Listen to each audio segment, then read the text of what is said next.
على علاقتك بالقرابه او بالشيخ عبد الله المسكيني رحمه الله عليه. الشيخ عبد الله المسكيني عليه رحمه الله كان جدي والدي، هو ابو والدي. كان علاقتي بيه كانت وطيده جدا، كنت اول حفيده ليه. يعني هو ابو والدك على طول؟ على طول. انت اسمك ايه بالكامل؟ سلسبيل احمد عبد التواب. يعني انت حفيده مباشره للشيخ عبد الله المسكيني؟ سلسبيل يعني ما خدتيش منه حاجه في المجال بتاعه؟ واخده الصوت، عندي ملكه الصوت، بس ما قدرتش ان انا ادخل المجال، ما كنتش مركزه فيه بصراحه. تفتكري له ايه يا سلسبيل لما تيجي؟ يعني ايه لما تفتكري الشيخ عبد الله المسكيني ايه اللي ممكن تفتكريه؟ هو كان ليه حاجات عظيمه جدا،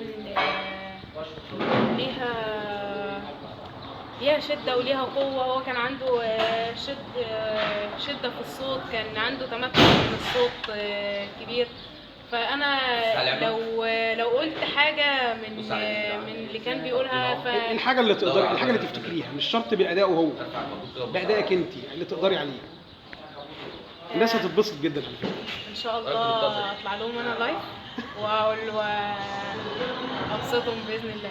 حاليا طبعا هم يكونوا مقدرين لان انا لسه خارجه من دور برد، فما اقدرش ان انا كلمه اخيره يا سلسبيل توجهها للبنات اللي زيك اللي بيقلقوا ان هم يتجهوا لمهنه الرجاله زي كده، زي مهنه الميكانيك؟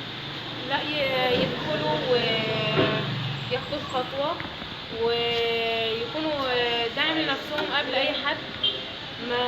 ما يسمعوش للكلام السلبي اللي هيتقال لهم، لان اكيد هيواجهوا كلام سلبي كتير، زي انت ما تقدريش، ده مجال رجاله، انت ايه اللي جايبك فيه.